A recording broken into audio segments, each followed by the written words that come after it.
Goodbye, Miss Quezon, sabi ng isa kong estudyante bago sumakay ng kutsi nito. Ngumiti ako and I waved my hand on her. Papalabas na ako ng eskwelahan nang tumunog ang cellphone ko.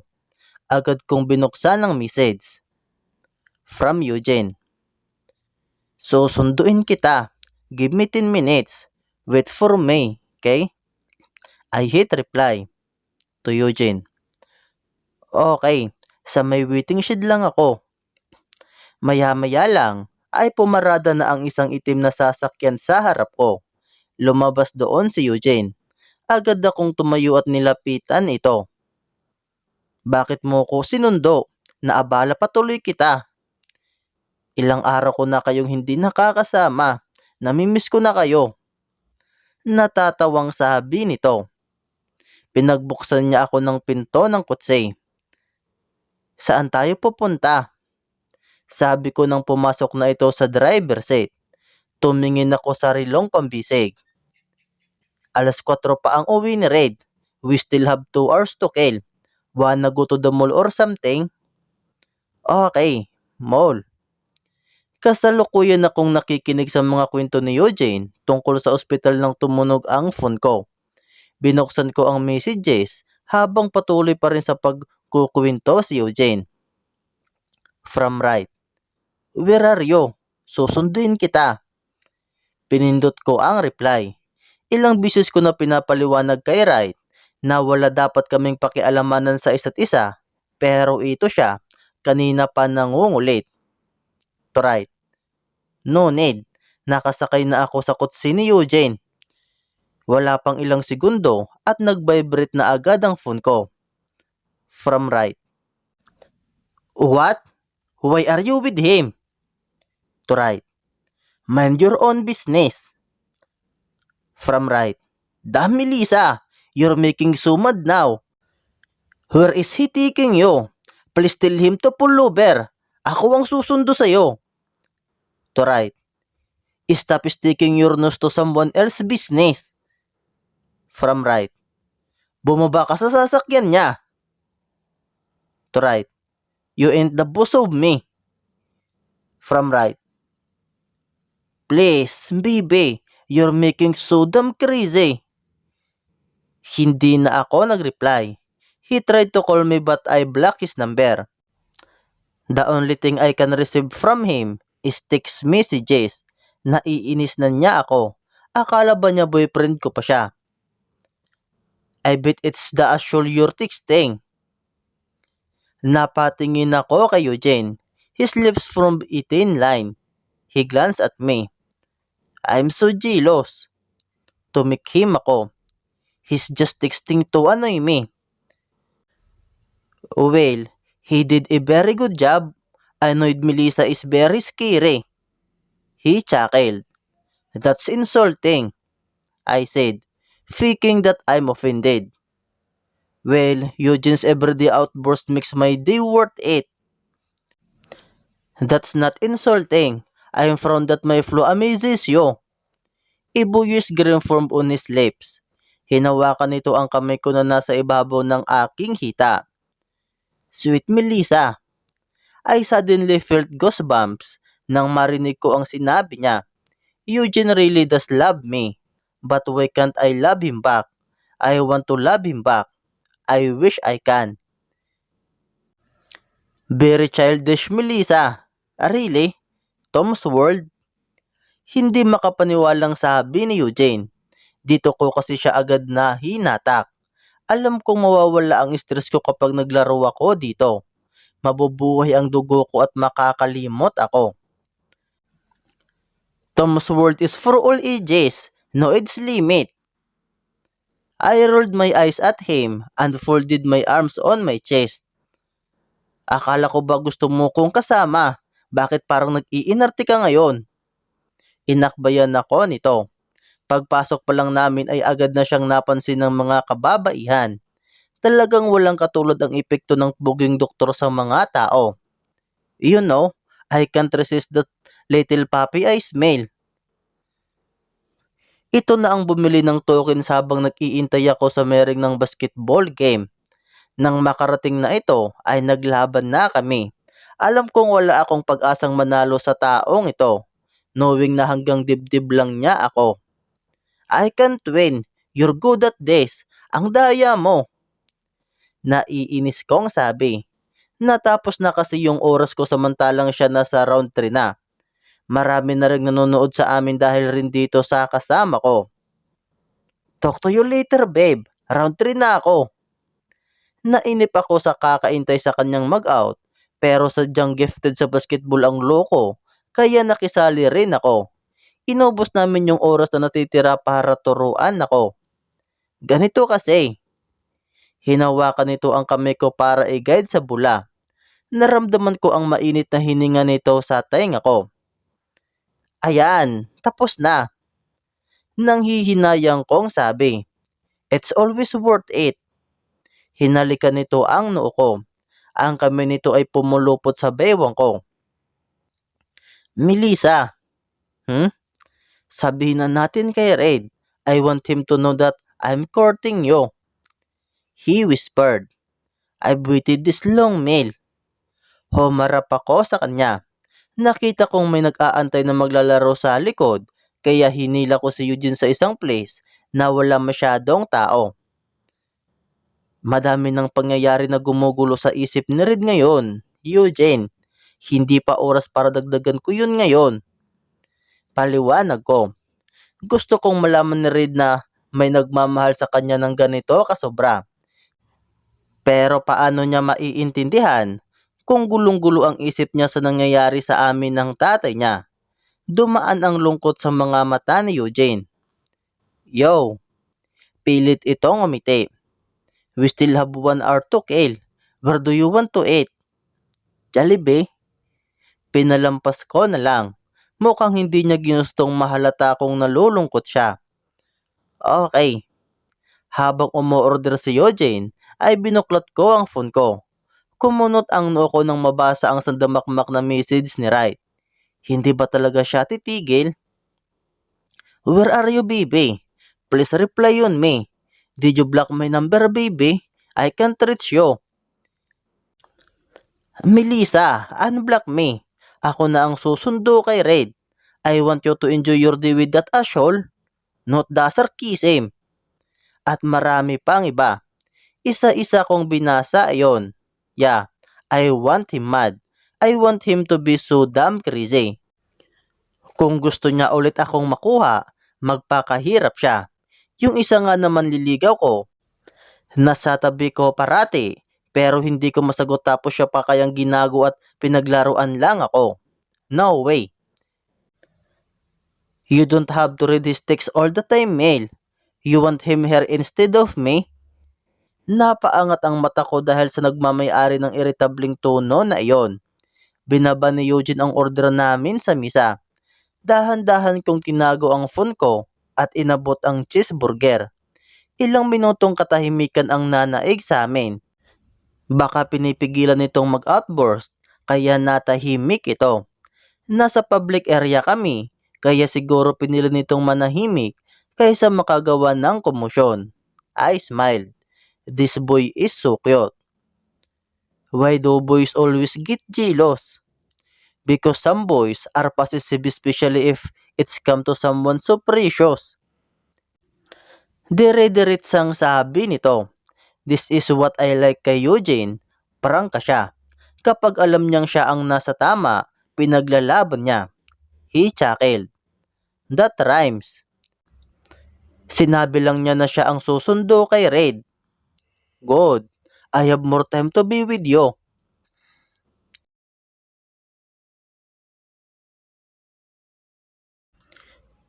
Right. Put down your phone immediately.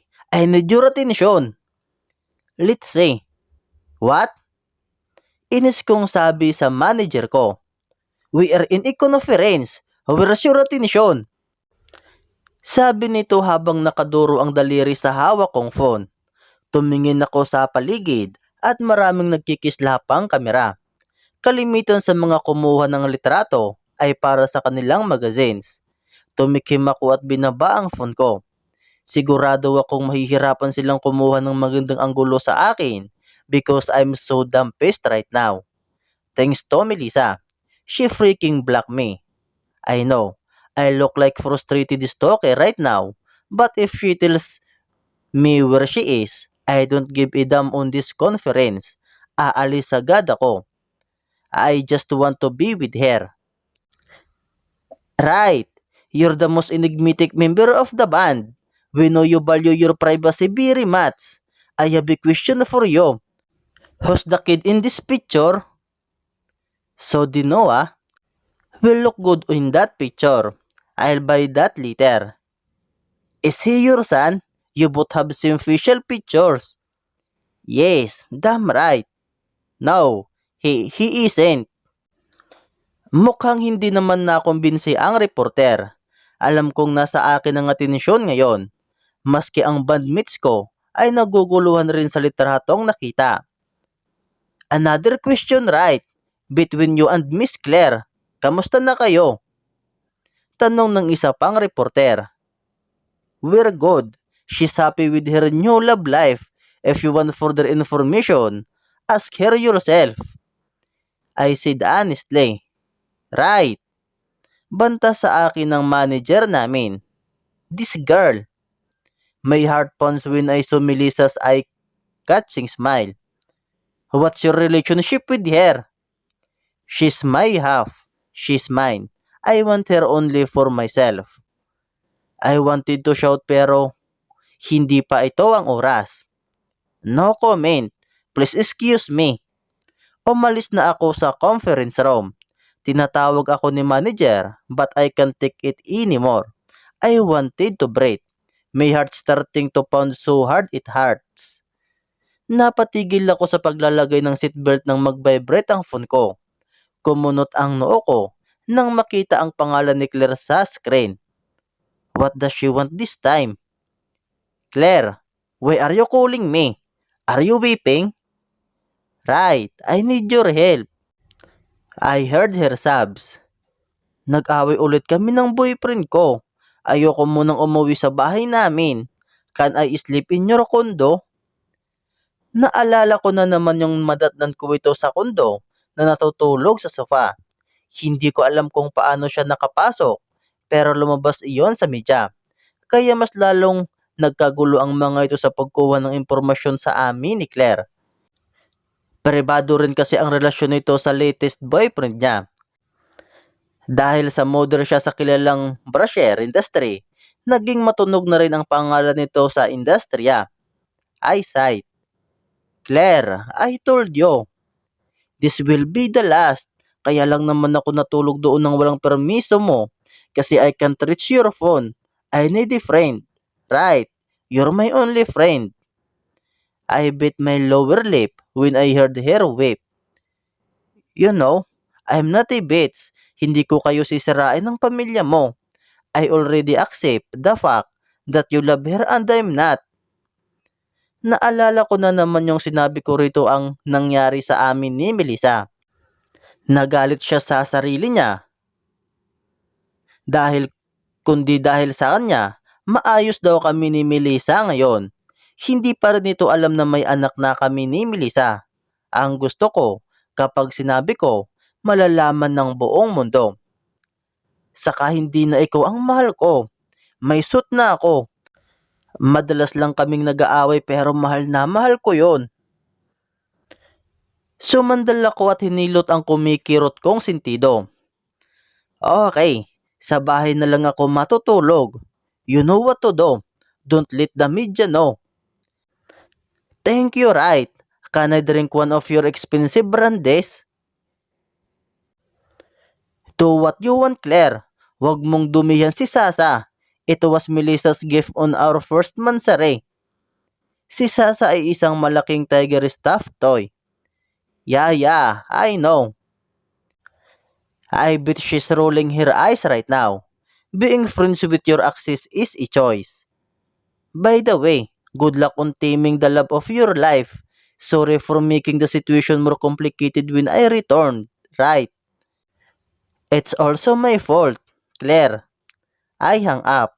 I tried to call Melissa, pero nag-automatic reject ito. Damn it, woman. Pinukpok ko ang manibila. You're driving so damn jealous. Malapit nang mag-alas 4 kaya tinigilan ko na ang pagtawag. Baka nga busy sila ni Eugene ngayon. Damit. Nang makarating ako sa school ni Raid, ay agad akong pinapasok ng gwardya.